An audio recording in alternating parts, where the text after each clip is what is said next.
healing power of meditation. We know from our daily experience, anything that pleases the mind heals the mind. Anything that pleases the body heals. Healing means soothing. Any beautiful sight soothes the eyes. It soothes because the eyes like it. It soothes the mind. Mind cherishes the beauty of it through the eyes. So everything in the world has healing power, has power of healing to some degree or the other. Everything charming soothes the mind.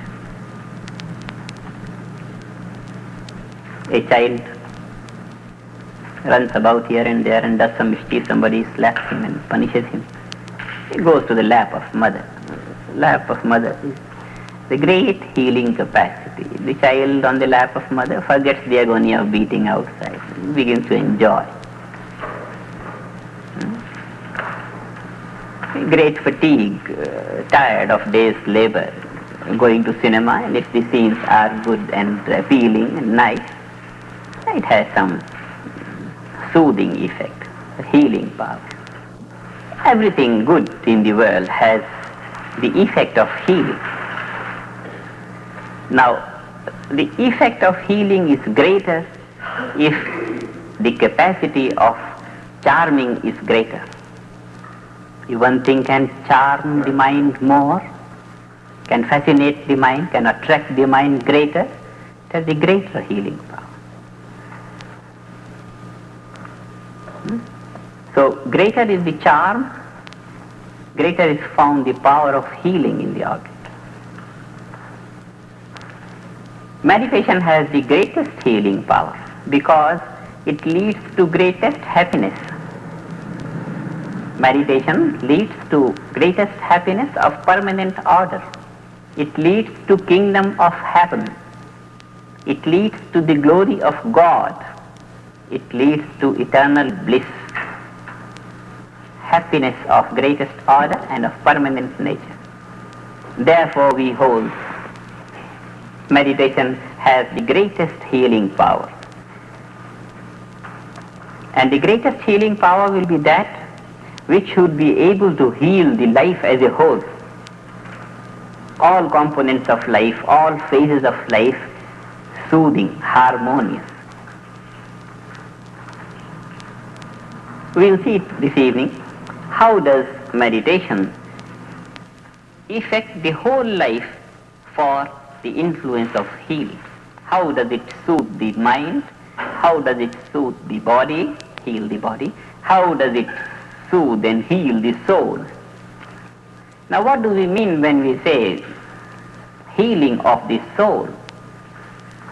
The soul never suffers. All those who have been reading metaphysics and have been studying some philosophy, they know soul is the transcendental aspect of our being. It is the truth ultimate. It's abstract. It is beyond the influence of anything of the relative order. So the soul stands in bliss eternal. What does healing the soul mean? Is the soul suffering? The essential nature of the soul is bliss. How can it be suffering? And if it's not suffering, how can we say the soul will be healed? Although soul is all bliss, soul is the subtlest aspect of our being, is the state of being.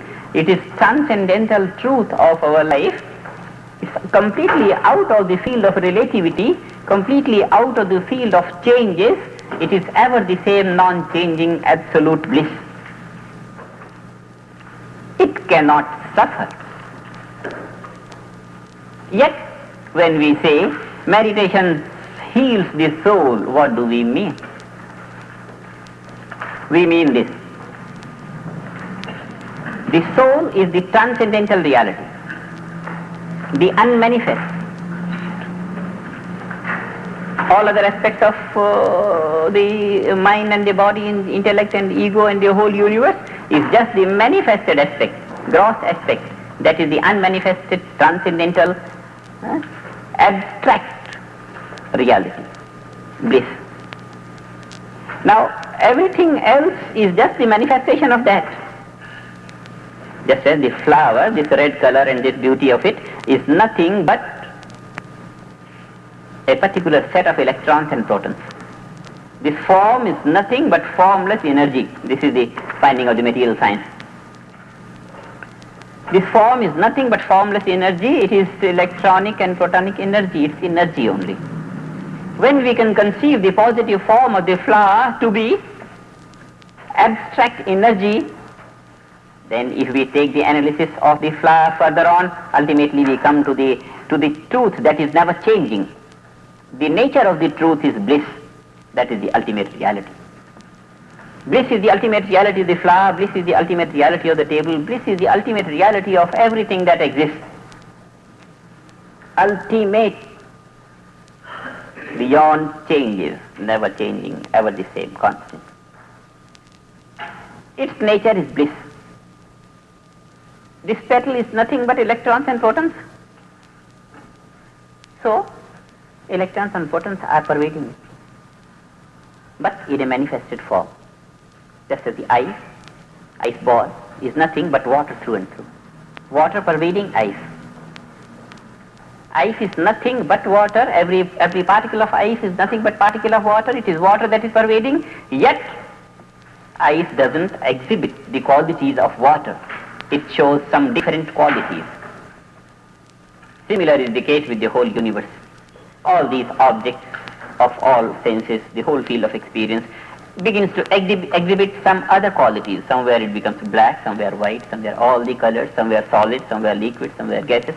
All the different denominations and all different forms of the universe are nothing but the manifestations of the non-changing, ever the same, constant, eternal truth, bliss, absolute. When bliss is everywhere, bliss is pervading, but it is not being appreciated in the gross forms. Water is pervading the ice. The misery of water is its qualities are not being appreciated in ice. That's how the water is suffering. Although ice is nothing but water, yet the qualities of water are not found in ice. Some other different qualities are being found in ice.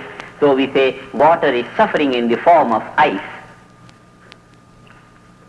When the bliss pervading everything, manifesting itself into different things, the bliss, the essential quality of that truth is not found in all these things. We say the bliss is suffering. It's not being exhibited, it's not being experienced. It's as if it is arrested in the state of the transcendent. It is arrested in the state of the unmanifest, although it is pervading the whole field of manifest universe. But its essential nature is not experienced in the field of the manifest universe. And so we say its qualities are confined to the field of the transcendent. Its qualities are confined to the abstract field, to the realm of the abstract, and not being appreciated in the realm of the concrete. And this is how we say the soul is suffering. The soul is suffering in the sense that the whole field of universe is nothing but the field of the soul, but its essential qualities are not being experienced and perceived and realized in the field of experience. So we say the nature of the soul has been restricted, as if the qualities of the soul are arrested in the field of the abstract. And when the soul quality, when the bliss is being experienced in the field of the concrete manifested universe, then we say the soul pervades, then we say the soul enjoys. It's not restricted to the field of the abstract, but it creeps on to be enjoyed well, to be appreciated fully well in the field of the concrete manifested world also. Then we say the soul is relieved out of the prison of the abstract feel. In this sense, this soul is suffering now when its qualities are not being appreciated in the field of our experience in the world. What does meditation do? Meditation leads the mind from the concrete to the abstract field of the soul, where the soul quality is bliss, and then the mind becomes it, the state of being. The mind being it, when it comes out, it brings out the quality of the soul. The quality of the soul is bliss and peace. The nature of the mind is transformed into peace and bliss, and when that peace and blissful mind comes out, it enjoys peace and bliss in the whole of experience of the world. And then we say the soul is relieved. Then we say full life is realized. The soul quality comes to be experienced in the outside world. This is cosmic consciousness, which is inclusive of all. Inclusive of the quality of the abstract, ultimate reality, truth, bliss, eternal and absolute, and also inclusive at the same time of the experience of all these phenomenal world and changing world. When the quality of the unchanging life principle is being experienced in the ever-changing phenomenal world, then we say the soul is relieved. Then we say the soul is enjoying. In life is in full-fleshed glory of all aspects, transcendental aspect, subtle aspect, and the gross aspect. Meditation does this thing. Meditation leads the mind to from the gross experience of the world to the field of the bliss within, imbibing bliss in its nature. When the mind comes out, it comes out blissful. It brings the glory of the transcendent to the field of the relativity. And meditation readily relieves the soul from this suffering of being arrested in the field of the abstract. This is the greatest work of meditation. This is the aim of meditation, the goal of meditation, to bring that thing out. Inward drawn is one process, one-way march of the mind in meditation. Meditation goes in, but remaining there in the field of the divine nature, this bliss is divine nature, soul quality is divine nature. Remaining in that divine nature is not all purpose of meditation. Remaining arrested in the field of the divine is not all the purpose of meditation. It's only one-way march. 50% done.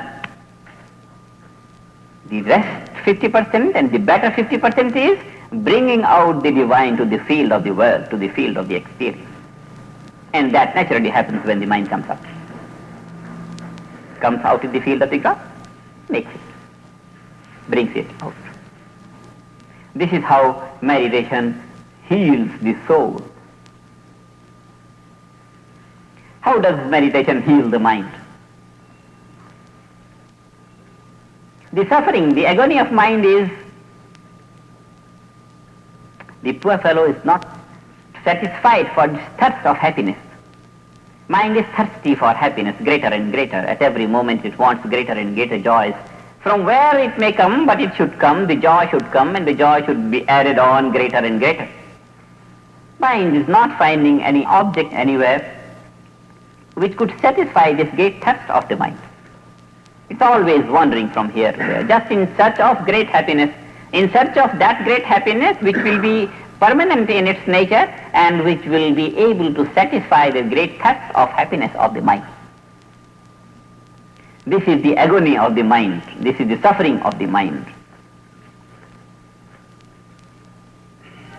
Readily the meditation leads the mind from this field of experience which fails to satisfy its thirst of happiness to the field of the subtler nature which is more glorified than the field of the gross nature, and ultimately to the subtlest field of nature, transcendental reality, where the mind becomes bliss.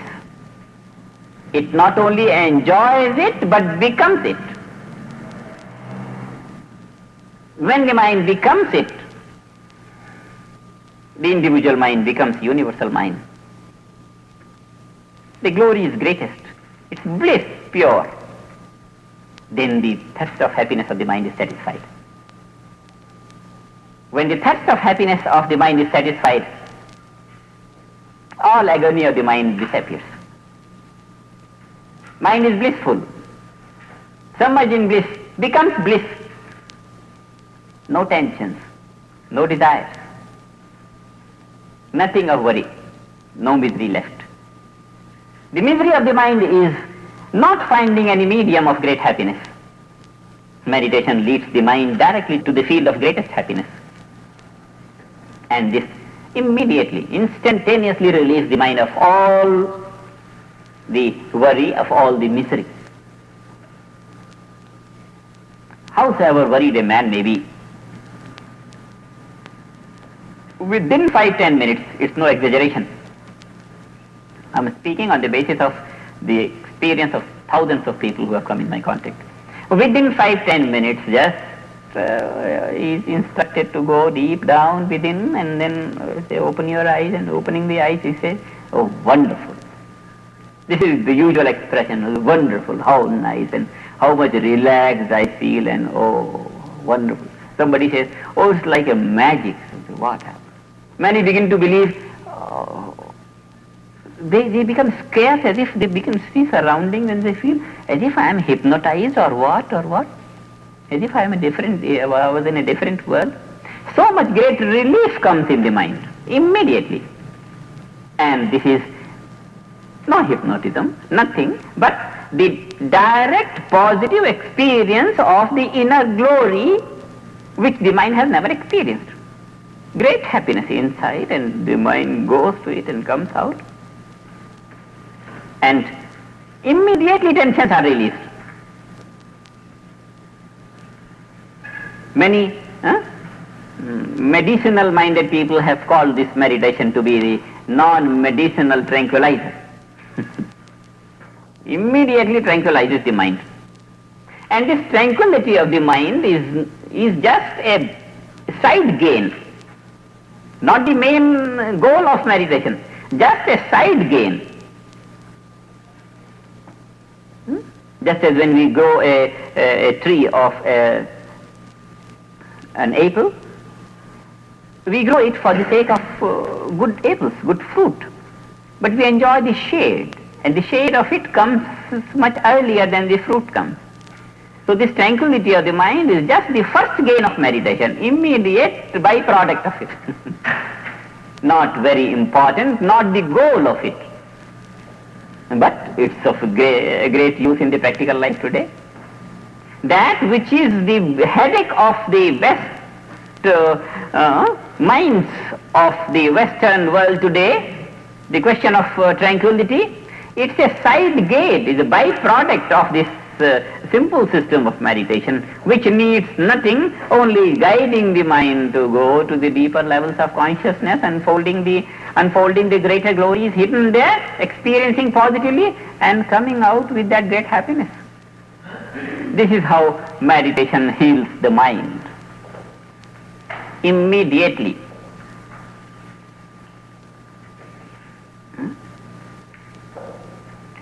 Another suffering of the mind is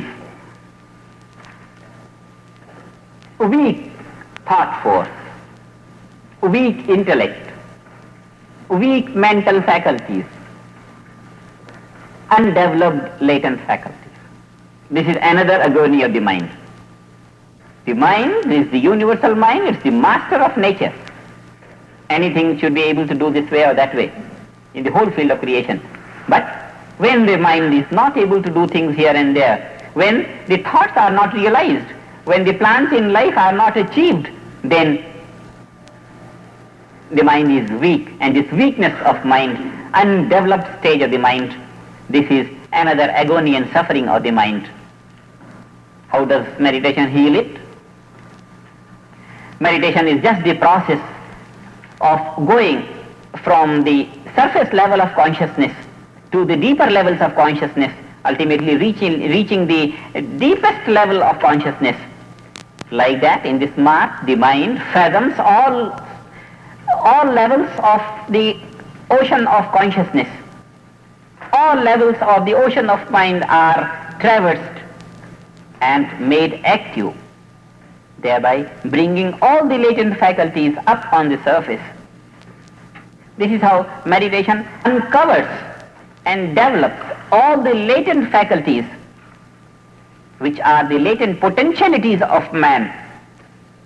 All the great powers, all the mystic powers, all the powers that you read in the yoga of Patanjali, and all that can the yogis do could be done through this meditation. The mind is just like an ocean. As long as we are engaging the mind through the senses, experiencing things, so long we are only using the surface value of the ocean of mind. And when the water is just on the surface, when the ripples don't go deep, then the power of the ripples is not much. They are weak. They are called ripples, not waves. And when the waves go deep enough, and then they are called the mighty waves of the ocean. So, deeper from the surface the wave goes, the greater strength it carries with it. If the mind is always on the surface level of the ocean of mind, then the thought force is weak. And if the mind fathoms the deeper levels of consciousness, deeper levels of the ocean of mind, and stirs all levels there, coming out, it brings out all the latent faculties up on the surface of the ocean of mind, and then one thought, and it is realized, thoughts are realized. And when thoughts begin to be realized, the great potentiality in the thought comes, the thought force becomes intensive, then this is another healing of the mind. Then the mind is satisfied. It is freed from the agony of weak status. This is how meditation heals the mind. How does meditation heal the body?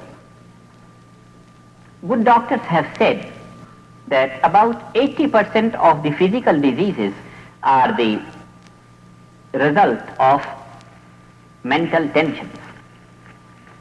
Mental tensions are at the root of 80% of physical diseases. And when meditation heals the mind, eliminating the mental tensions, then the very cause of 80% of physical diseases is disappeared. The meditation goes to eradicate the very cause of physical diseases, 80% physical diseases. It does not patch up as today's medicines patch up. They heal some portion and they create some bad effect in some other portion. It has a much greater medicinal value than the drugs of today, which go to satisfy one point and create some disturbance in the other aspect of the body. In meditation, when the mind is concentrated and it goes deep within on the point, when the meditation is deep, the breath flows very slowly. Naturally, the breath flows very, very slowly, When the breath flows slowly, then all other functioning parts of the body get rest. This natural rest to every part of the body rejuvenates the body. All the heart trouble and lung trouble and kidney troubles and so many sorts of different troubles which the doctors feel they should be given rest. All that is rejuvenated from within due to the great and natural rest that the body gets during meditation. When the breath flows longer and deep, then the life is exhausted much greater. When the breath is preserved, when the breath is slow, and then life enhances. This gives longevity of life. Longevity of life apart from rejuvenating the cells within. When the machinery of the body is always functioning, parts are always functioning, they get worn and torn, and the effect of age begin to appear on the skin and on the constitution. When they begin to get rest, then young age begins to show its marks it's natural, it's most scientific. So, This is the natural process. We are not required to do anything. Naturally the body is healed up for all its wear and tear and for all its weaknesses. Body is rejuvenated. A man sits in meditation, and after that, throughout the day he feels more energetic, much more energetic than he used to be in his work, more efficient. Even the output of the work is greater, the quality of the work is better. Every way more energy is gained, along with the peace of mind and balance and right thinking. This is how the body is healed. Meditation heals the body. Now, apart from the 80% of physical diseases which are the result of mental tensions, we are left to consider the fate of 20% of the diseases which are not the direct result of mental tensions. Any ailment anywhere, when the system is functioning in low working order of the limbs, breath is slow, every fiber of the body, every tissue of the body gets rest. Whatever is the cause, even if the cause is not mental tension, any boil comes up, and it is not the cause of any mental tension, the boil comes up. But when the whole system and every fiber of the system begins to get soothing effect from the natural rest that the system gets due to the breath being slow in meditation, then the healing up is natural. The parts heal up very soon. Apart from that, when the mind has capacity of concentration and meditation, then at any point the mind could be put in. Any great pain, any headache, for example, stomach ache, headache. Just put the mind in the headache.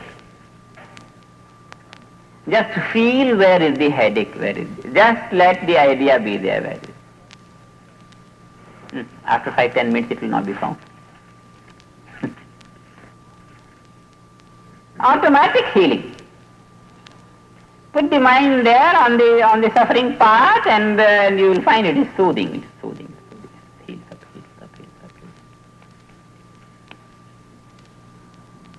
This is how.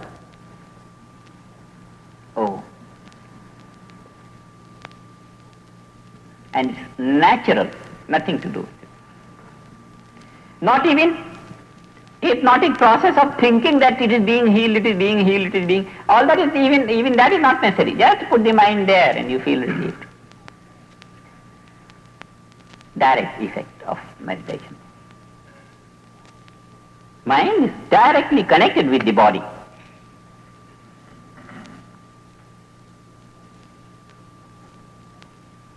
Just this body is only for the wish of the mind to enjoy some things through the eyes, to enjoy some things through the ears, to enjoy things through the senses.